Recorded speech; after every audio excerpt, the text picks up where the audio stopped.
Ya mchana, naomba nichukue nafasi hii kwanza kuwashukuru wote ambao mmekuja kwenye mkutano wetu huu muhimu sana ambao tumeitisha hapa kwenye Taasisi ya Moyo ya Jakaya Kikwete, ambapo mashabiki wa timu zetu kubwa Simba na Yanga tuko kwa pamoja hapa, ambapo siku ya Jumapili kutakuwa na mechi kubwa kabisa ya washabiki wa Simba na Yanga.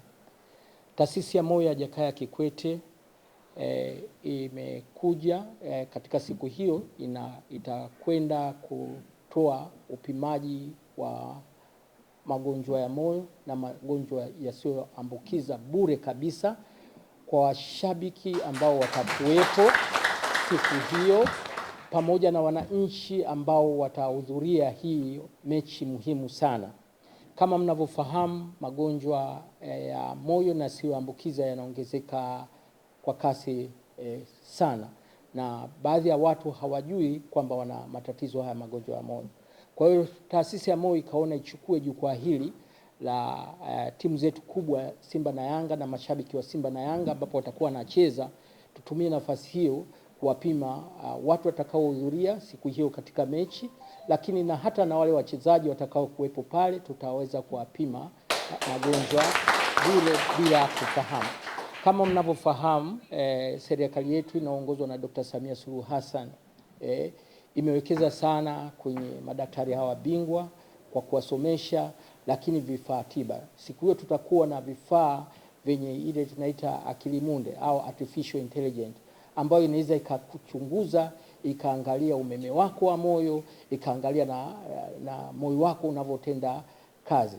Kwa hiyo ni vizuri watu mjitokeze kwa wingi siku hiyo. Vipimo hivyo ni bure kabisa na watakuwepo madaktari bingwa wa moyo. Wanasema kauli yetu mbiu itakuwa pima moyo wako leo uishi kesho.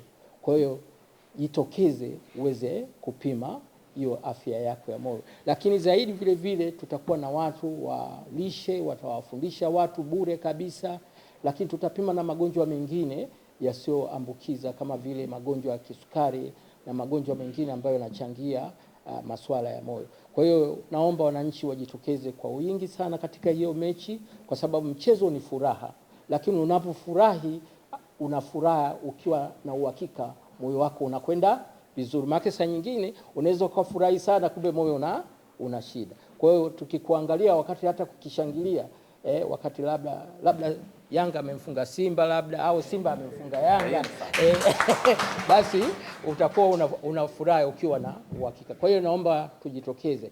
Nichukue nafasi hii vile kumshukuru Mheshimiwa Dr. Samia Suluhu Hassan kwa kutoa hii huduma bure kwa washabiki wa Simba na Yanga na wana michezo wote. Naomba mjitokeze. Asanteni sana.